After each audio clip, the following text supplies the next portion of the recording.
ವೀಕ್ಷಕರೇ, ನಮ್ಮ ಚಳ್ಳಕೆರೆ ಟಿವಿಗೆ ಸ್ವಾಗತ. ಇಂದಿನ ಪ್ರಮುಖ ಸುದ್ದಿ.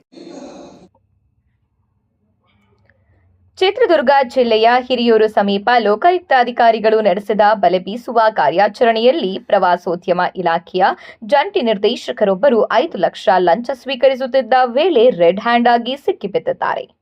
ಕಲಬುರಗಿ ವಿಭಾಗದ ಪ್ರವಾಸೋದ್ಯಮ ಇಲಾಖೆಯ ಜಂಟಿ ನಿರ್ದೇಶಕರಾಗಿರುವ ತಿಪ್ಪೇಸ್ವಾಮಿ ಹೊಸಪೇಟೆಯ ಗುತ್ತಿಗೆದಾರ ಲಕ್ಷ್ಮೀಕಾಂತ್ ಅವರಿಂದ ಲಂಚಕ್ಕೆ ಬೇಡಿಕೆ ಇಟ್ಟಿದ್ದಾರೆಂಬ ಆರೋಪ ಕೇಳಿಬಂದಿದೆ. ಸುಮಾರು 48 ಲಕ್ಷ ಮೌಲ್ಯದ ಕಾಮಗಾರಿಗೆ ಸಂಬಂಧಿಸಿದಂತೆ ತನಿಖೆ ನಡೆಸುವುದಾಗಿ ಬೆದರಿಕೆ ಹಾಕಿ ತನಿಖೆ ನಡೆಸದಿರಲು 10 ಲಕ್ಷ ಲಂಚ ನೀಡುವಂತೆ ಒತ್ತಾಯಿಸಿದ್ದಾನೆ ಎಂದು ದೂರು ನೀಡಲಾಗಿತ್ತು.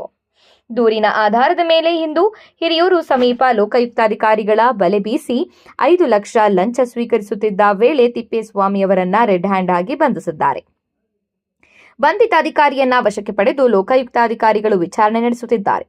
ಬಳ್ಳಾರಿ ಲೋಕಾಯುಕ್ತ ಎಸ್ಪಿ ವಾಸುದೇವ್ ರಾಮ್ ಅವರ ನೇತೃತ್ವದಲ್ಲಿ ಈ ಯಶಸ್ವಿ ಕಾರ್ಯಾಚರಣೆ ನಡೆದಿದೆ.